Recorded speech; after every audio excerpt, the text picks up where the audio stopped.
माता के तुल्य हो जाएगी। जैसे ये तीन भाई हैं ब्रह्मा विष्णु महेश, बड़े का नाम बड़ा ब्रह्मा है और सेकंड नंबर का विष्णु जी और तीसरे नंबर का शंकर भगवान। तो ये परम आत्मा है, ये देवता है, इनके अंदर बहुत ही अच्छी नेकता होती है, श्रेष्ठता है, इसलिए परमात्म पद प्राप्त है इनको। तो इनके अंदर एक ऐसी शिष्टाचार और बहुत ही अच्छा जो है व्यवहार होता है। तो ये अपने बड़े भाई की पत्नी को माता के तुल्य मानते हैं। तो पार्वती जी से कहा भगवान ने कि तू सीता रूप मत बनाना, नहीं मेरे काम की नहीं रहेगी, फिर मेरी माँ के तुल्य हो जाएगी, मैं तुझे पुतनी रूप में स्वीकार नहीं कर पाऊंगा। तो यहाँ मन है, ये जालिम है। ऊपर से तो पार्वती ने कह दिया अच्छा जी नहीं करूंगी परीक्षा। भगवान शिव जी इधर उधर अपना सैर सपट्टे न गए और पाछे पार्वती ने सीता रूप बना के और रामचंद्र की परीक्षा जाली। अब ये काल कौन है, ये काल का क्या खेल है? काल कहता है कि मेरे हाथ में, मेरे अंतर्गत जितने प्राणी हैं उन सब की बुद्धि मेरे हाथ में, जब चाह उनको ऑन कर दूं, जब चाह उनकी ऑफ कर दूं बुद्धि को। तो पहले तो रामचंद्र की बुद्धि काल ने ऑफ कर दी कि उसको ये नहीं पता तेरी पत्नी कौन ले गया। और जब पार्वती सीता रूप बना के गई तो उस रामचंद्र की बुद्धि ऑन कर दी, दिव्य दृष्टि दे दी। तो श्री रामचंद्र जी ने कहा कि हे दक्ष पुत्री माया, हे दक्ष की बेटी तू यहाँ कैसे आ गई, भगवान शंकर को कहाँ छोड़ आई? तब पार्वती बड़ी शर्मिंदा हुई और चरण दिए, प्रणाम किया कि सचमुच आपको ठीक ही भगवान शंकर आपको प्रणाम कर रहे थे, आप तो अंतर्यामी हैं। अब काल ने अब वो अंतर्यामी सिद्ध कर दिया। अब क्योंकि 21 ब्रह्मांड के प्राणी काल के रिमोट से चलते हैं, और काल माने ब्रह्म, काल कहो चाहे ब्रह्म कहो। और जब हम परमात्मा कबीर जी की शरण में आ जाते हैं तो काल का रिमोट काम करना बंद कर जाता है, वो निष्क्रिय हो जाता है, फिर हमारा कंट्रोलर, हमारा स्वामी हो जाता है। तो इसलिए हम काल के इन बकवादात से बचने लग जाएंगे। अब क्या हुआ, अब पार्वती घर आ गई। अब काल ने उधर से उस शंकर भगवान की अंदर एक ऐसी प्रेरणा कर दी, मन मन में कचोट दिया उसको कि पार्वती अवश्य गड़बड़ करके आई है, इसने परीक्षा ली है। अब काल ने प्रेरित कर दिया उसको, बहुत ज़्यादा प्रभावित कर दिया। आके पार्वती से पूछा कि तू परीक्षा ले आई? पार्वती नाटकी ना, परीक्षा नहीं ली भगवान मैंने। बोला तू झूठ बोलती है, तूने परीक्षा ली है, अब तो मेरे काम की नहीं रही। अब पार्वती ने सोचा अंतर्यामी है, इसने जान लिया होगा, लेकिन काल ने उसके अंदर ऐसी दृढ़ता भर दी। अंदर कई बार एक ऐसी हमारे अंदर प्रेरणा होती है कि इस आदमी ने ये गलती अवश्य की है, वो पक्की मान जाता है, आत्मा अंदर से स्वीकार करती है और वो सत्य हो जाती है।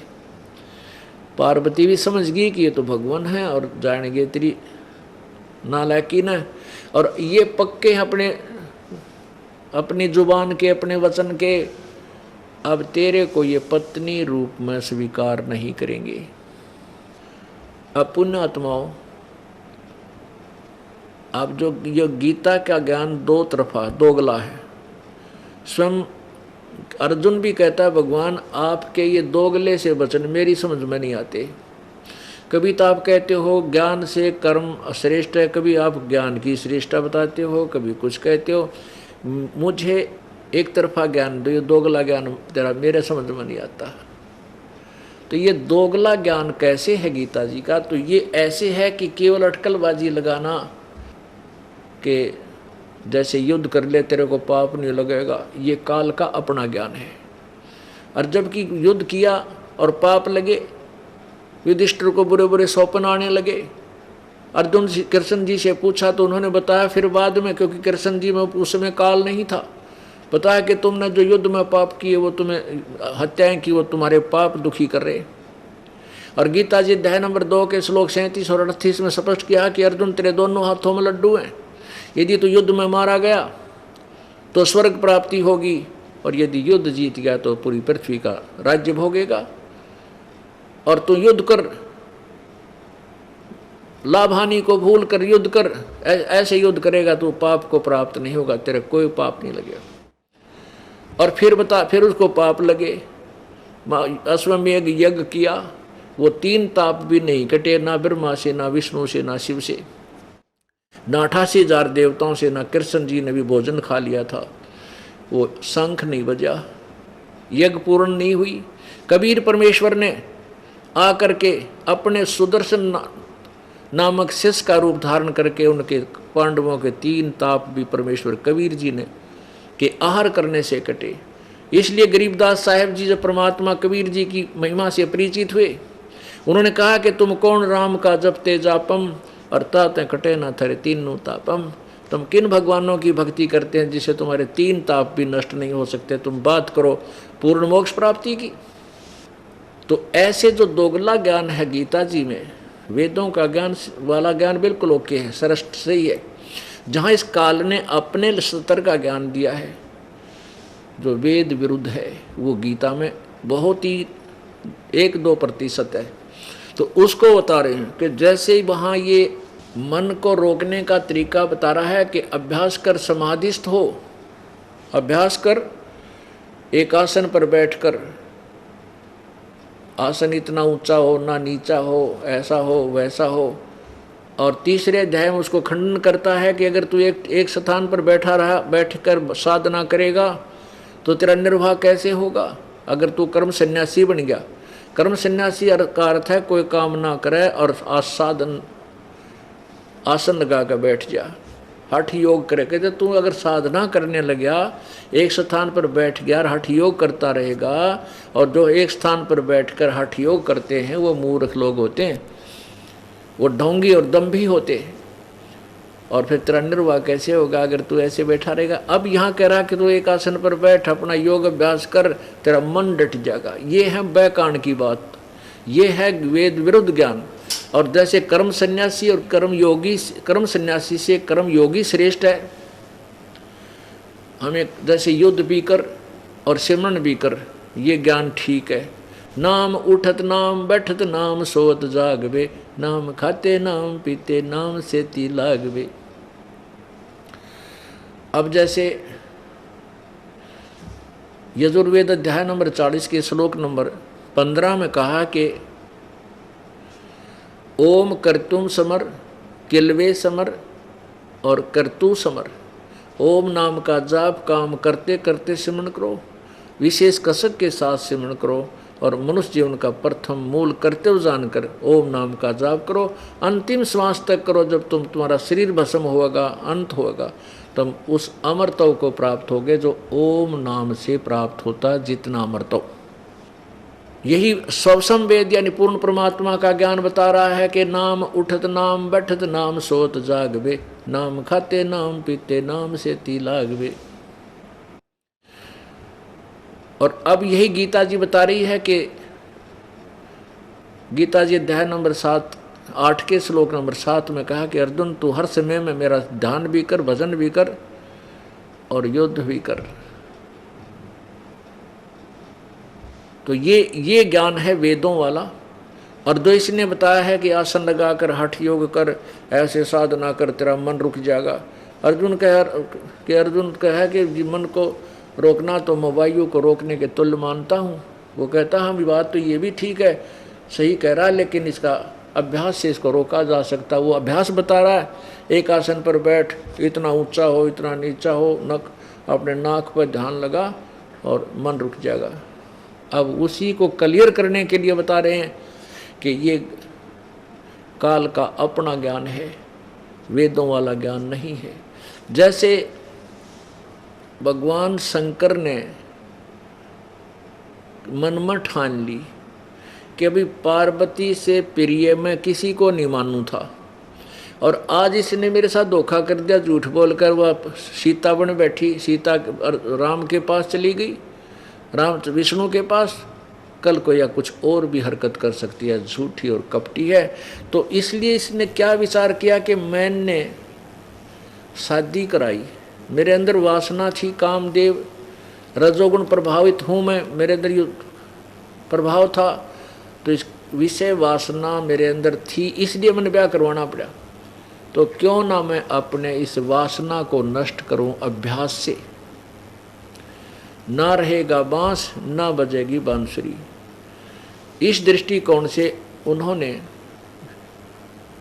पार्वती से कोई भी शारीरिक संबंध नहीं रखा। अब पार्वती समझ गई कि या यो पक्का अपनी हट का पक्के हैं, अब ये मेरे से बात नहीं करेगा, यहाँ तो फिर यो जीवन नरक हो गया मेरा। दो आदमी आपस में बोल रहे नहीं, यहाँ मैं रह के करूँगी क्या। तो जब लड़की अपने पति यानी अपने ससुराल में दुखी हो जाती है, अपने घर को चलती है, तो फिर वो अपने पिता दक्ष के घर पे आ गई। कौन? वो पार्वती, उमा। तो वहाँ क्या देखा कि राजा दक्ष उनके पिताजी ने एक यज्ञ कर रखी, और यज्ञ में और अन्य जो बेटियां थी उन सब के पतियों को बुला रखा। उनमें से कोई नहीं आ सका किसी कारणवश, तो उनका अलग से आसन, और यज्ञ में जो प्रत्येक बेटी का हिस्सा निकालते हैं जो दान रूप में, तो उन सब जो नहीं आए थे उनका दान भी न्यारा रखा हुआ उनके आसन पर। जब पार्वती उस अपने घर में प्रवेश कर गई और उस यज्ञ मंडप में घूमने लगी, वहाँ देखा कि ये इतना बड़ा प्रोग्राम किया जा रहा है, हमें नहीं बुलाया पिता ने। तो वो अपनी माँ के पास गई। माँ से, बेटी माँ से ही कहती है जो कुछ कहना होता है अपने। उसने कहा, माँ तुमने इतना बड़ा प्रोग्राम, धार्मिक अनुष्ठान तुम कर रहे हो और हमें नहीं बुलाया, तुमने बहुत गलती की माँ। अब क्या किया था, पार्वती ने राजा दक्ष के विरोध करने पर भी भगवान शिव जी से शादी करी थी अपनी मर्जी तय। राजा दक्ष उनसे ब्याह कर शादी करने में राजी नहीं थे, कति विपरीत थे। इसलिए उन्होंने इनको, राजा दक्ष ने पार्वती जी को और शंकर जी को निमंत्रण नहीं भेजा। तो माँ कहने लगी, बेटी तूने अपनी मर्जी से अपने पिता के विरोध से ऊपर कह होकर ब्याह कराया है, जिस कारण से तेरा पिताजी तेरे से अक्षुब्ध है। और मेरी नहीं मानता, मैंने बहुत कही थी कि बेटी को बुला ले, कोई बात ना, बच्चे तो गलती कर दिया करते हैं, माँ बाप ने नहीं करना चाहिए। तो वो कहने लगा, नहीं, उसकी मैं शक्ल भी देखना नहीं चाहता। इसी से बूढ़े सरड फिरड आदमी की शंकर भगवान के विषय में दक्ष के विचार थे कि मैं अपनी बेइज्जती ना करवाऊँ। इसे बूढ़े गड़ में नाग टांगे अंडा बौड़ी बूचेंगी तरह फिर वो, मैं नहीं उसको बुलाना चाहता, अपनी बेइज्जती कराऊँ, मेरी इज्जत का नाश हो जाएगा।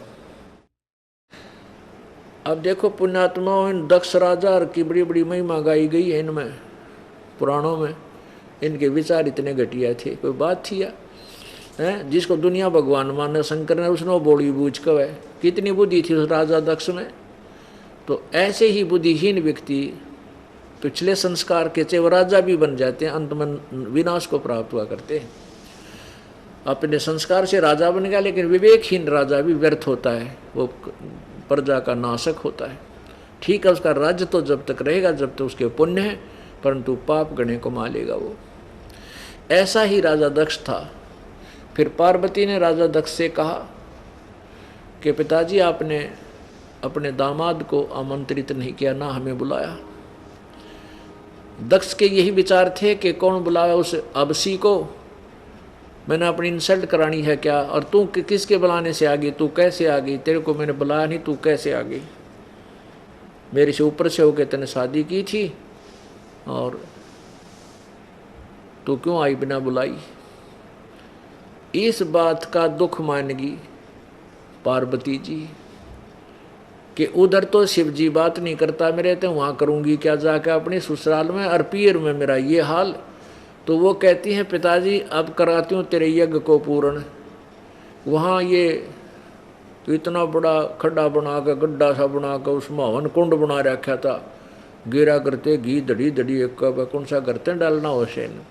तो वो एकदम न इतनी जबरदस्त आग जल रही थी उस हवन में, पार्वती उसके अंदर जंप लगाएगी, कूद गई हवन के अंदर, हवन कुंड में कूद गई। एकदम जल्दी से वही ब्रह्म हत्या होगी नो करके, और पानी पूनी डाल के फटाफट निकालते दी, लेकिन वो मर चुकी थी। उसके अस्थि शेष थी, पिंजर न्यू का न्यू था अस्थि पिंजर, और खाल कती जल गई थी, साफ हो गई थी। अब शंकर भगवान को पता चला। अब ज़्यादा कथा ना सुना के हम अपने उस पॉइंट पर आएंगे जो आज का ये क्लियर करना चाहते हैं। अब शंकर भगवान आए, उन्होंने देखा कि पार्वती तो मर गई। अब वहाँ तो परमात्मा भगवान शंकर जी कितने करड़े हो रहे थे, दृढ़ निश्चय कर लिया था मैं इस तो बात नहीं करूं। अब देखो वो मोह भगवान जो तीन गुणों से ये बांध रखे, तीनों गुण युक्त हैं ब्रह्मा विष्णु महेश, और इन्हीं के मोह से, इन्हीं से निकल रही वो शक्ति से ये स्वयं भी प्रभावित रहते हैं। तो उस मोह के कारण जब उसने देखा पार्वती मरी पड़ी है, उसका अस्थि पंजर शेष है, उसको उठा लिया। हाय पार्वती हाय पार्वती हाय पार्वती न्यू करते पागलों की तरह कहते हैं 10,000 तक, जिस तरह दंडी स्वामी लाठी न ठाए डंडे ठाए अंडा कराएं, और उसको रखेंगे तो ऊपर रखेंगे नो खूटियों पर, नीचे नहीं रखते। वो डंडी, उस डंडी ने भगवान मान लेते। ऐसे उस अस्थि पिंजर को पार्वती मान के इतनी मोह अंधे हो गए मोह में भगवान शिव, और सीने से लगाए फिर रहे पार्वती पार्वती। 10,000 वर्ष तक उठाए फिरेंगे उस आड्डों को। तब काल भगवान ने सुदर्शन चक्कर छोड़ा विष्णु रूप बना के, और सुदर्शन चक्कर से उस अस्थि पिंजर के पार्वती वाले उस दक्ष बेटी माया के जो शरीर के वो अस्थि पिंजर के टुकड़े टुकड़े कर दिए। अब पुण्य आत्माओं हमारी पूजाएं क्या बता रखी थी अनाड़ी से गुरुओं ने, हमारे धर्म गुरुओं ने, कहते हैं, और ये भी कथा सुना करते हैं कि जहाँ नैन पड़ी वहाँ नैना देवी, जीभ पड़ी जहाँ ज्वाला देवी, और धर पड़ी जहाँ वैष्णो देवी। ये देवी के अंग यहाँ यहाँ गिरे थे, और वहाँ गाड़ दिए मंदिर, वहाँ बना दिए से बड़े बड़े स्ट्रक्चर, और फिर वहाँ ला दिए बौड़ी आत्मा के। देखो यहाँ वो माता की धड़ पड़ी थी, यहाँ आँख पड़ी थी, यहाँ जीभ पड़ी थी, ज्वाला जी का मंदिर गाड़ दिया। अरे भले आदमियों, वो तो एक यादगार बनाई थी कि ये जो ऐतिहासिक कथा है ये सत्य है, कभी आने वाले समय में इन शास्त्रों को कोई झूठा ना बता दे, इनमें जो लिखा है पुराणों में। इसलिए ये यादगार अभी तक सुचारू रखनी थी, इनको बिल्कुल व्यवस्थित रखना था, सुरक्षित रखना था, कि आने वाला सभ्य समाज इन तथ्यों से परिचित हो कि सदग्रंथों में जो लिखा है वो आज तक प्रमाण है कि यहाँ दड़ पड़ा था तो वैष्णो देवी, जीभ पड़ी ज्वाला देवी, नैन पड़ी वहाँ नैना देवी। ये इन्होंने नैना देवी वगैरह ये अपने आप बना लिए, बाकी यादगार बनाई थी कि ये प्रमाण रहे आने वाले समय में। ये तो वो नैना देवी और वैष्णो देवी की पूजा होगी शुरू, जो कति व्यर्थ है, शास्त्र विरुद्ध है, किसी सदग्रंथ में प्रमाण नहीं है। पवित्र गीता जी और पवित्र वेद और पवित्र कबीर वाणी कबीर परमेश्वर की जो के द्वारा दिया गया यथार्थ ज्ञान, वो जिसमें चारों वेद पुराण कुरान सब विद्यमान है, वो ज्ञान श्रेष्ठ है, सत्य है। उसमें लिखी जो पूजा वो सही है।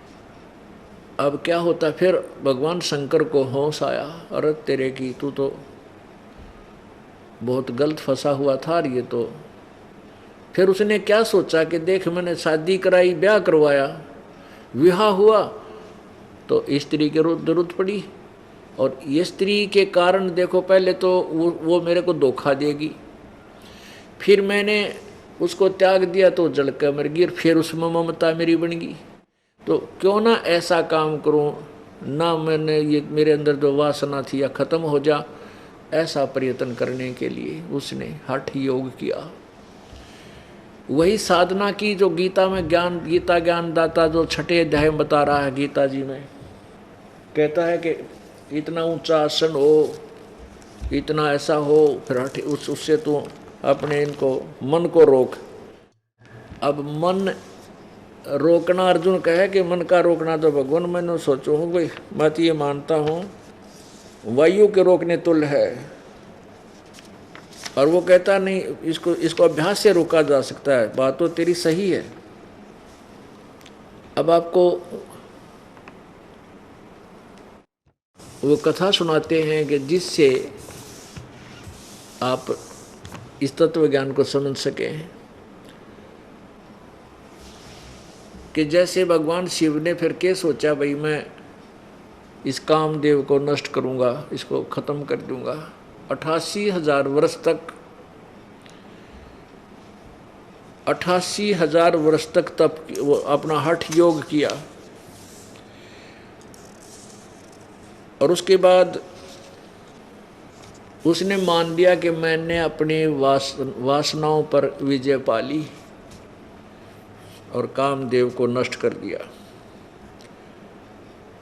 पौराणिक कथा है कि भगवान शिव का ने जब दृष्टि डाली, कामदेव सामने आ गया तो उसको भस्म कर दिया, खत्म कर दिया।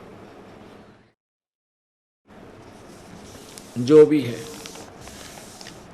अब हम अपने जो है उसी पॉइंट पर आते हैं कि उस शंकर भगवान जी ने मान लिया कि मैंने अपनी इंद्रियों पर काबू पा लिया, मन को रोक लिया और वासना नष्ट कर दी, मैं अब बिल्कुल किसी के काबू नहीं आऊँगा। अब आपको बताया था कि 21 ब्रह्मांड के जितने प्राणी हैं सब का रिमोट इस ज्योति निरंजन काल भगवान यानी क्षर ब्रह्म इस काल के पास है। कुछ दिनों के बाद क्या किया कि भगवान शिव के अंदर रिमोट से ऑन कर दी इसकी बुद्धि।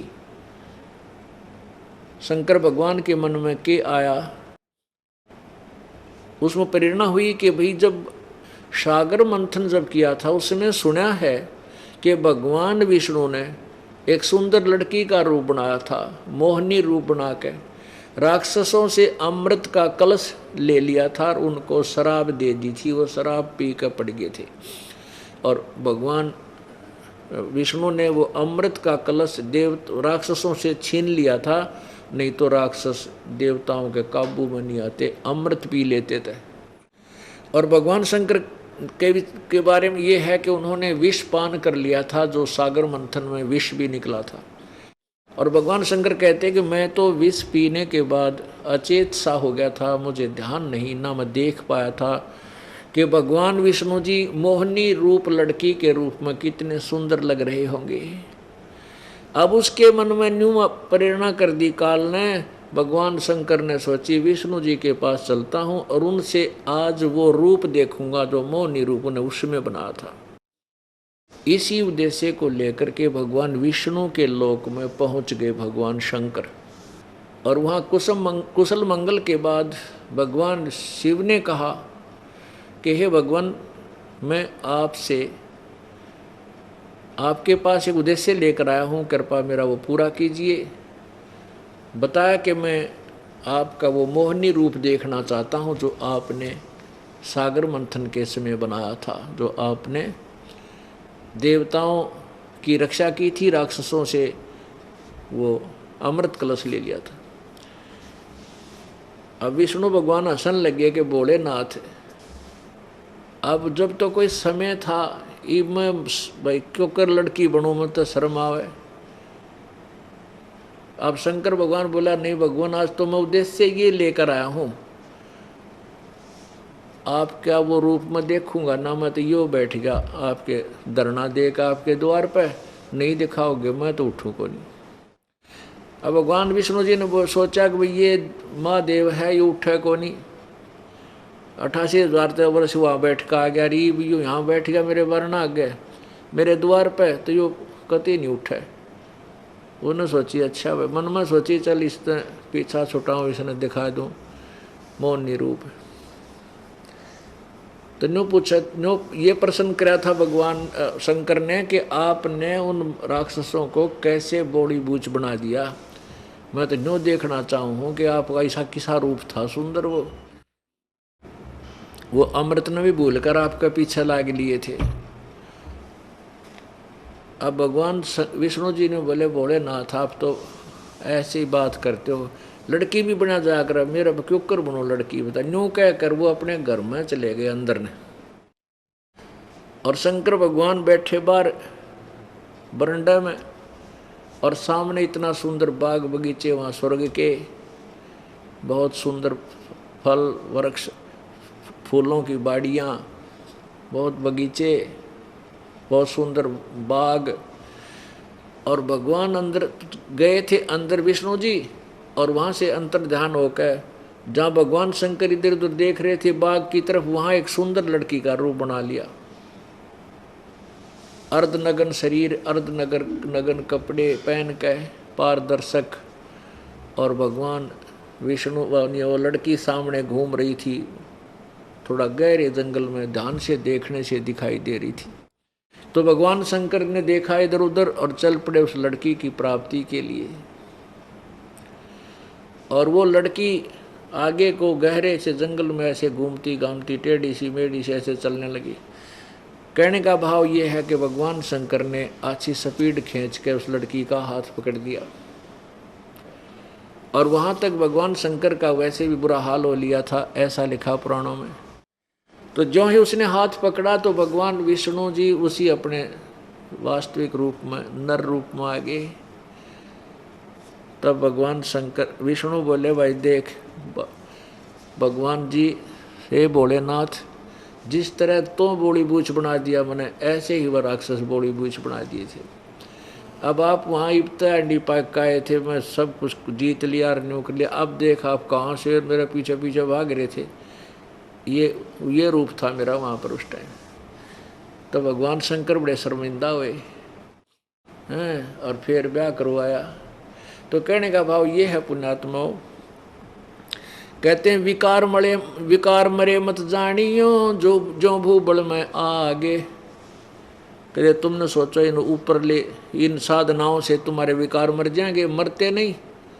जैसे भूबल में आग, अंगार होता है, उसको राख में दाब दे, और उसने सुबह दाब दिया और शाम ने ऊपर तक दिखेंगे जैसे कति राख ऊपर से ठंडी होगी है, उसमें आग रही कोई ना, और उसने करेड़ के उसको हटा कर देखेंगे तो ज्यों कि तू धंधकता मिलेगा वो अंगार। कहते विकार मरे मत जानियो, जो भूबल में आग। राख को भूबल बोलते हैं यहाँ लोकल लैंग्वेज में। तो कहने का भाव ये है पुण्यात्माओं, ये कैसे मिटेंगे ये विकार? ये मिटेंगे इस सत्य साधना से। जो आपको सतनाम मिलेगा, श्वास उश्वास की भक्ति, इससे ये काम क्रोध और मोह लोभ धीरे धीरे कति कंडम हो जाएंगे। आपका इच्छा ही नहीं रहेगी। ऐसी व्यवस्था बन जाएगी जैसे बीमार आदमी हो ना, और सामने चाहे सेब रखा रहो, चाहे कोई लड्डू जलेबी बिस्कुट कुछ भी रखा हो, इच्छा नहीं बनती खाने की। तो वो ऐसी व्यवस्था परमात्मा की भक्ति से हमारी धीरे धीरे बन जाएगी। फिर ज्ञान हमारे साथ होगा, और इस प्रकार हम इन विकारों से बच सकेंगे। और कहते हैं कैन सुन की करते बाता, कैन सुन को करते बाता, कोई ना देखा अमृत खाता। ये तो कैन सुन की बातें हैं, और परमात्मा की कृपा से ये बात ठीक होगी। अब देखिए, आपको थोड़ा सा दिखाते हैं ये झलक, ये पवित्र गीता जी, श्रीमद् भगवत गीता, और ये अध्याय नंबर 6 का गीता जी के ज्ञान का आपको बताते हैं रहस्य के। जैसे जो ज्ञान काल ने अपने सत्र का दिया है, अपने अटकल लगाई हैं, वो पहचाना जाता है। अब छठे अध्याय के श्लोक नंबर 10 से प्रारंभ होता है। ये देखिएगा, अध्याय नंबर 6। और श्लोक नंबर 10, मन और इंद्रियों सहित शरीर को वश में रखने वाला। अब देखो, मन, जिसने मन भी, सब इंद्रियां भी वश में रख ली, आशा रहित, संग्रह रहित योगी अकेला ही एकांत स्थान में स्थित होकर आत्मा को निरंतर परमात्मा में लगावे। अब 11 में, शुद्ध भूमि में जिसके ऊपर कर्म से, यानी भूमि पर और उसके ऊपर पहले तो कुशा यानी डाब बिछावे, फिर मृगशाला बिछावे, फिर उस पर वस्त्र बिछे हैं ऐसे, और वो आसन न बहुत ऊंचा है और न बहुत नीचा, ऐसे अपने आसन को स्थिर करे,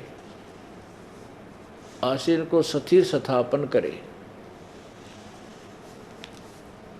उस आसन पर बैठकर चित्त और इंद्रियों की क्रियाओं को वश में रखते हुए मन को एकाग्र करके अंतःकरण की शुद्धि के लिए योग का अभ्यास करें। काया, सिर और गले को समान एवं अचल यानी सीधा रखे, ना शरीर हल्ला ना कोई गला भी, जो गर्दन सीधी रहे, धारण करके और स्थिर होकर अपनी नासिका के अग्रभाग पर दृष्टि जमाकर अन्य दिशाओं को न देखता हुआ ब्रह्मचारी व्रत में स्थित, भय रहित, भली भांति शांत अंतःकरण वाला सावधान योगी मन को रोककर मुझ में चित वाला और मेरे प्राण होकर स्थित होवे।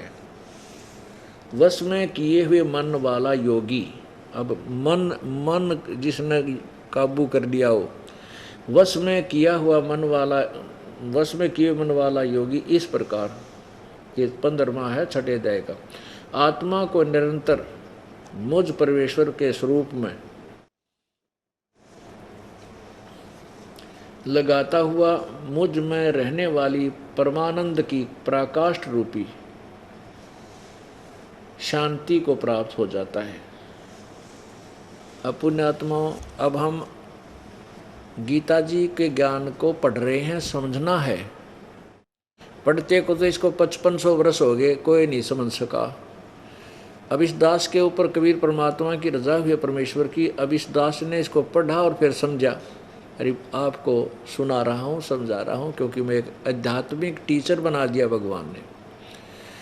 और टीचर वही होता है जो बच्चों को निर्णायक सिलेबस का ज्ञान देवे, आउट ऑफ सिलेबस नहीं पढ़ावे। अपने धर्म गुरुओं ने अभी तक हमारे जितने भी पूर्वज थे और हमें जो ज्ञान मिला वो हमारे सदग्रंथों से अलग पढ़ा गया, वो आउट ऑफ सिलेबस पढ़ा दिया हमारे को। और जो टीचर आउट ऑफ सिलेबस यानी अपने पाठ्यक्रम से बाहर की पढ़ाई कराता, वो टीचर ठीक नहीं, वो शत्रु का काम कर रहा है विद्यार्थियों के लिए। तो वो जो हमारे पूर्व पहले धार्मिक धर्म, हिंदू धर्म के गुरु थे, वो हमारे पूर्वजों के जन्मों को नष्ट करके चले गए। उन्होंने शास्त्र विरुद्ध साधना करवा दी, जिससे वो सब भूत बन गए, पितर बन गए, फिर उनके श्राद्ध निकालो, फिर पता नहीं के पंगे पा दिए उनके जी ने। अरे जब शास्त्र विरुद्ध साधना की तो वह पितर बने, वह भूत बने, और फिर उनकी पूजाएं शुरू की। गीता जी अध्याय नंबर 16 के श्लोक नंबर 23 में कहा कि शास्त्र विधि को त्याग कर जो मनमानी पूजा करते हैं, आचरण करते हैं, उनका कोई लाभ नहीं होता, ना उनकी कोई गति होती है, ना उनको कार्य सिद्ध होता है, ना सिद्धि प्राप्त होती है, ना उनका सुख होता है। तो ये दास आपको शास्त्र अनुकूल सदग्रंथों के अनुसार आपको ये साधना बता रहा है, जिससे आपका जीवन सफल होगा। अब देखो 6ठे अध्याय के 10वें से लेकर 15 तक तो के बतावा है कि एक आसन पर बैठ जा, मन इंद्रियों को काबू कर ले। जिसने मन इंद्रियों और काबू कर ली, ब्रह्मचारी पद पर है, आसन पर बैठ गया, गले को सीधा रखा है, ऐसे कमर को सीधा रखा है, अपनी नाक पर ध्यान लगावे, ऐसे कहते हैं वो साधक। अब देखो, मत संस्थान निर्वाण परमाम। अब निर्वाण परमाम शांतिम अधिगच्छति। निर्वाण का अर्थ होता है कति मरी हुई, निकम्मी, बेकार, व्यर्थ। शांतिम, शांति माने गई गुजरी मेरे सत्र की। अब गीता ज्ञान दाता की जो भक्ति है वो अच्छी नहीं है, क्योंकि गीता जी अध्याय नंबर 7 के श्लोक नंबर 18 में कहा है कि जो ज्ञानी पुरुष हैं वो हैं तो उद्धार बेचारे, लेकिन वो मेरे वाली अनुतमाम यानी घटिया साधना में आश्रित हैं। क्यों आश्रित हैं? क्योंकि गीता जी अध्याय नंबर 4 के श्लोक 5 में कहा कर तुम तेरे मेरे बहुत जन्म हो लिए, आगे भी होते रहेंगे, तू नहीं जानता। और 9वें श्लोक में 4थे अध्याय के में कहा है कि अर्जुन मेरे जन्म और कर्म अलौकिक हैं। गीता जी अध्याय नंबर 2 के श्लोक नंबर 12 में कहा कि अर्जुन ऐसा ना जान के तेरी मेरे पहले जन्म ना हुए या आगे ना होंगे, अर्थात तू और मैं अविनाशी नहीं है, नासवान है, जन्म मृत्यु होती रहेगी। जिस भगवान के आप पर जन्म मृत्यु होते हैं तो उनके पुजारी कैसे सुखी होंगे? जन्म मृत्यु सबसे भयंकर रोग है। इसलिए गीता ज्ञानदाता ने कहा कि 7वें अध्याय के 18वें श्लोक में मेरी भक्ति अच्छी नहीं, अनुत्तम है। इसलिए कहा कि 18वें अध्याय के 62वें श्लोक में कि तू सर्वभाव से उस परमेश्वर की शरण में जा जिसकी कृपा से तू परम शांति और शाश्वत स्थान सतलोक को प्राप्त होगा। इसलिए 15वें अध्याय के 4थे श्लोक में कहा कि तत्वदर्शी संत की प्राप्ति के बाद उस परमेश्वर की खोज करनी चाहिए, उस परमेश्वर के परम पद की खोज करनी चाहिए जहाँ जाने के बाद प्राणी फिर मृत्यु को प्राप्त नहीं होते, उनका कभी जन्म नहीं होता। और मैं भी उसी की शरण में हूँ। तो पुण्यात्मा यहाँ गीता ज्ञान दाता अपने विषय बता रहा है कि मेरी भक्ति तो ऐसे कर, हठ योग कर, ऐसे कर, आगे ध्यान लगा तो मेरे वाली निर्वाण प्रमाम। निर्वाण माने मृत्यु के तुल्य, नाम मात्र, मरी हुई, कति बेकार, शांति में गच्छति, मेरे वाली शांति को प्राप्त होगा। अब 3रे अध्याय में कहा कि अर्जुन वो वेदों वाला ज्ञान है कि जो एक स्थान पर बैठ के और तुम मंदिरों ने ऊपर तक रोकने की चेष्टा करेगा तो तेरा निर्वाह क्यों करोगा? तू कैसे पेट कैसे पालेगा? वो ज्ञान सही है, वो वेदों वाला ज्ञान है। कि ये देखिएगा पवित्र गीता जी अध्याय नंबर 3 का, अध्याय नंबर 3 और यहाँ से पढ़ेंगे प्रथम श्लोक तक। अर्जुन ने पूछा, हे जनार्दन, यदि आपको कर्म की अपेक्षा ज्ञान श्रेष्ठ मान्य है तो फिर केशव मुझे भयंकर कर्म में क्यों लगाते हो? ओए मेरे तो युद्ध जैसा कुकर्म क्यों करवा रहा है? तथा आप मिले हुए से वचनों से मेरी बुद्धि को मानो मोहित कर रहे हो। अब नो कहे तुम मिले जुले दोगले से बात कर रहे है, कदे कुछ बोल रहा है, कदे कुछ बोल रहा है। या आप मिले हुए से वचनों से मेरी बुद्धि को मानो मोहित कर रहे हो, यानी मुझे तुम मूर्ख बना रहा है, ऐसा लग रहा है। उस एक बात को निश्चित करके कहिए जिससे मैं कल्याण को प्राप्त हूँ। यानी एक बोल, ये दोगली बात ना करें। अब देखो दोगली, ये देखो 3रे में क्या कहा कि हे निष्पाप, इस लोक में भगवान बोले 2 प्रकार की निष्ठा मेरे द्वारा पहले कही गई है। उसमें से सांख्य योगियों की निष्ठा तो ज्ञान योग से है और योगियों की निष्ठा कर्म योग से होती है। अब आगे देखो, मनुष्य न तो कर्मों का आरंभ किए बिना, न तो मनुष्य कर्मों का आरंभ किए बिना निष्कर्मता को यानी योग को निष्ठा को यानी योग निष्ठा को प्राप्त होता, और न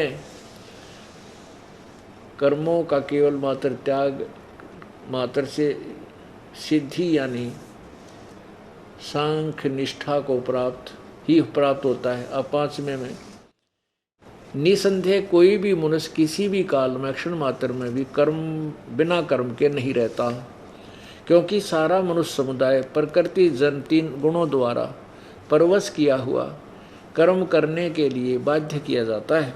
आय हाय, अब देखना,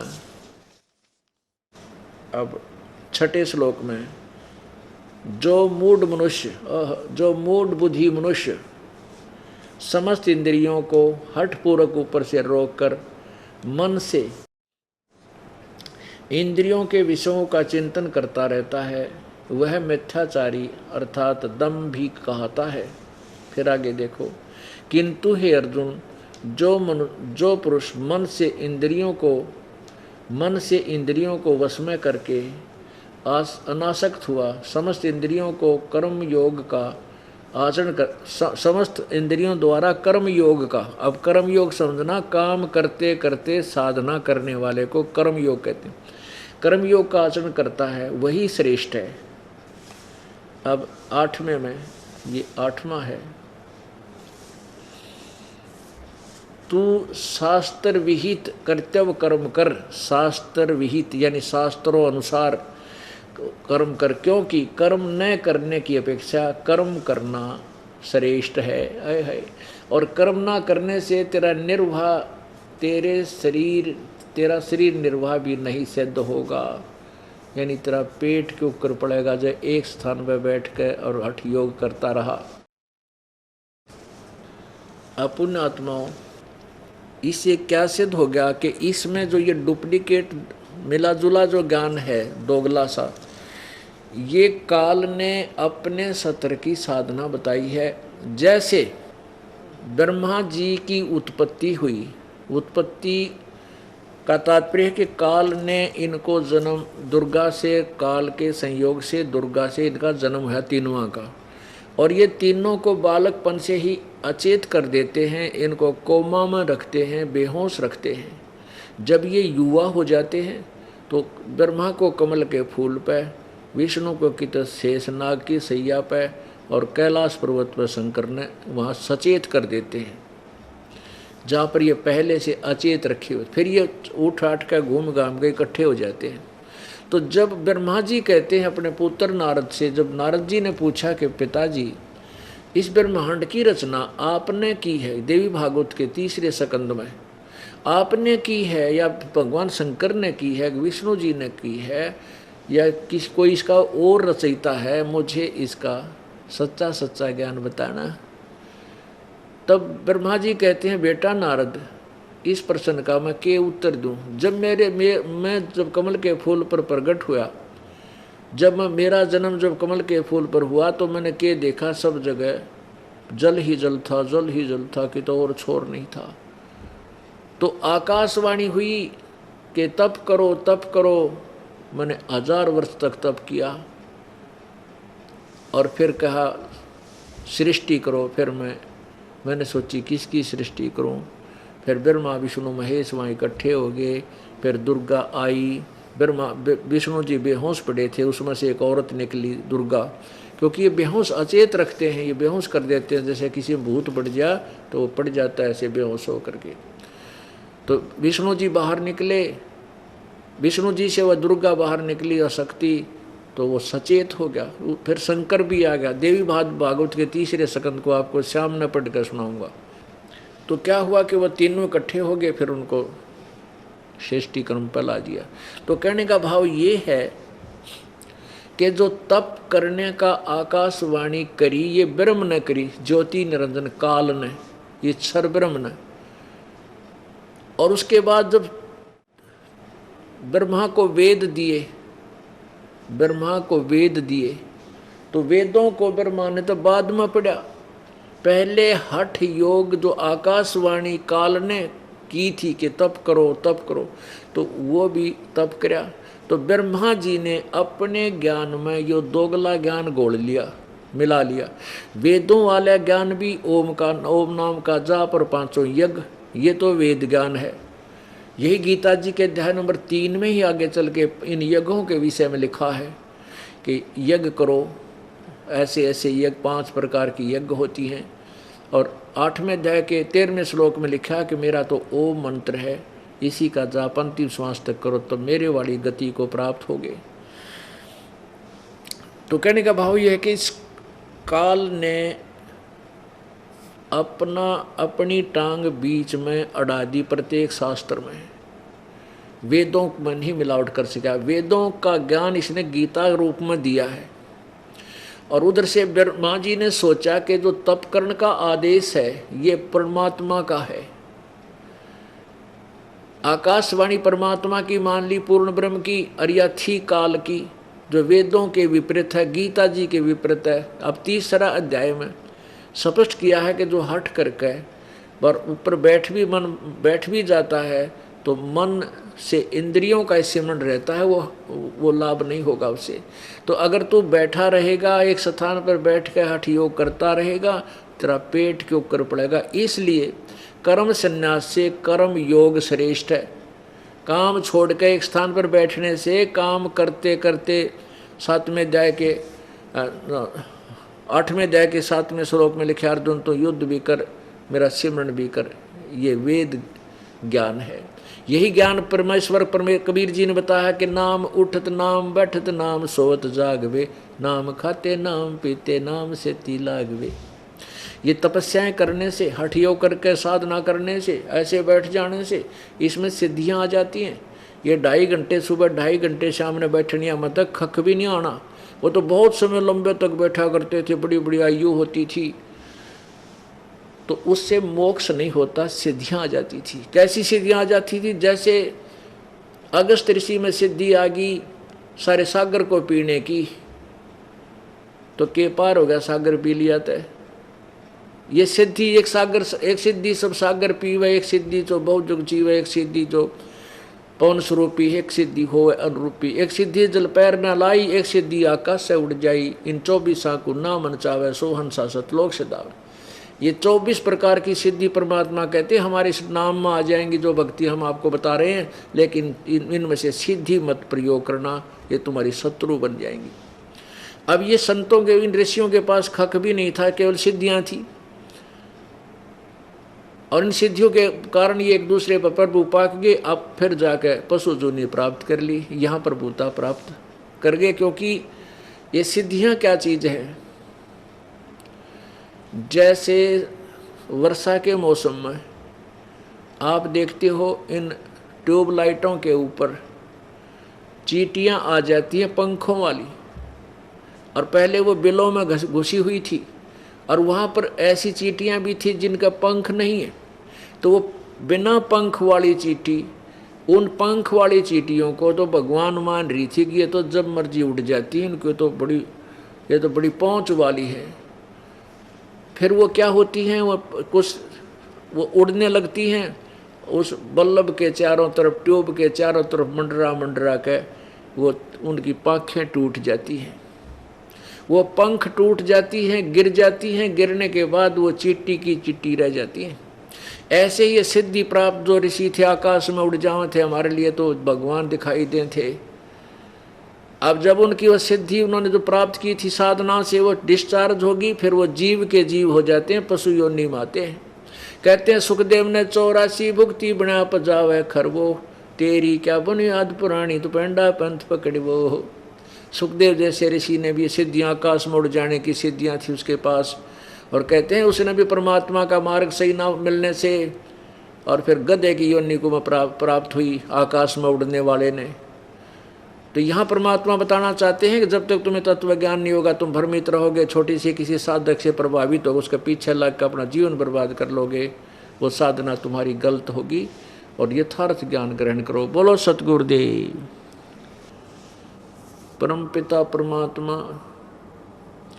पूर्ण ब्रह्म, सारी सृष्टि के रचनहार, कुल मालिक, कबीर देव, कबीर प्रभु, कबीर परमेश्वर, कबीर साहब, अल्लाह अकबर, अल्लाह कबीर, ये वो परमात्मा है जो आज से लगभग 600 वर्ष पहले पूर्व बनारस में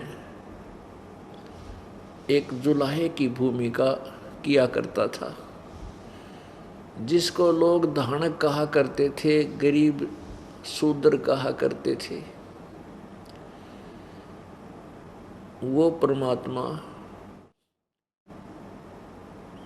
उस समय इसलिए उस शूद्र वर्ण में प्रकट हुए, क्योंकि उस समय छुआछूत चरम सीमा पर थी। और परमात्मा ने ऐसे सुख दिए उन सवर्ण जाति वालों को कि सभी उस शूद्र के चरणों में गिर गए। राजा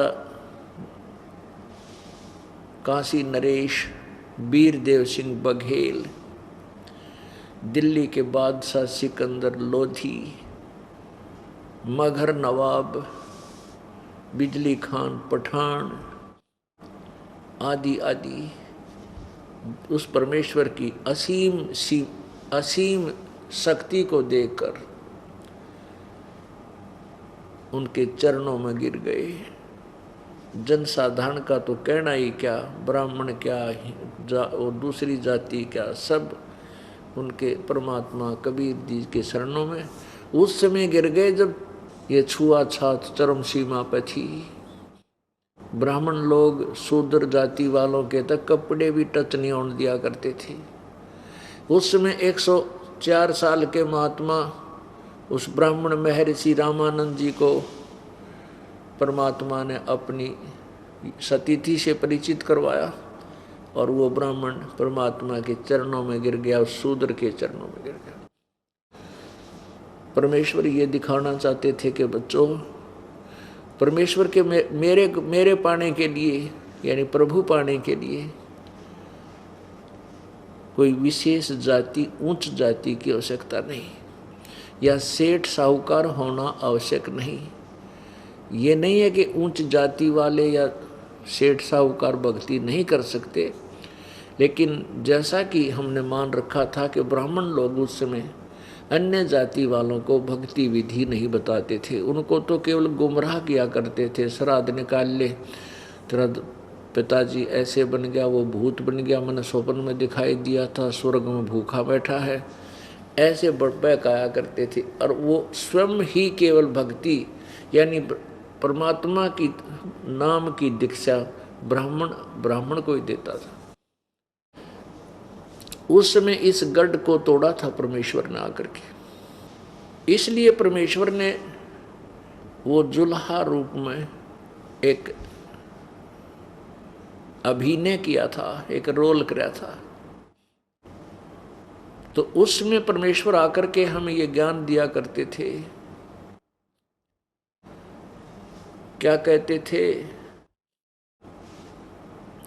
जैसे मोती ओस का ऐसी तेरी आवे, कहे कबीर करो बंदगी भाई, फेर न ऐसा दाओ, बहुर न ऐसा दाओ। फिर आपकी सतिथि बताते थे, फिर आपकी सतिथि से आपको परिचित कराते थे। जैसे मोती ओस का, कि जैसे सुबह सुबह इनके ऊपर, घास के ऊपर, कांटेदार झाड़ियों के ऊपर ओस का जल एक बिंदु सा बनकर के लटक रहा होता है और वो चमकता है सूर्य की रोशनी में, जैसे मोती चमकता है, बहुत सुंदर लगता है। लेकिन 1 घंटे के बाद उसका नामो निशान नहीं रहता, वो कहीं खोजे से नहीं मिलता। परमात्मा कहते तुम्हारा जीवन, तुम कहाँ फूले फिर रहे हो इस काल के लोक में, आप जी का जीवन इतना ही है कि जैसे मोती ओस का, ऐसी तेरी आव, ऐसी तेरी सतिथि है। और कहे कबीर करो बंदगी भाई, बहुर ने ऐसा दाओ। सत साहेब, अगर आपको सत्संग वीडियो अच्छी लगी हो तो हमारे चैनल को लाइक करें, सब्सक्राइब करें। सत साहेब।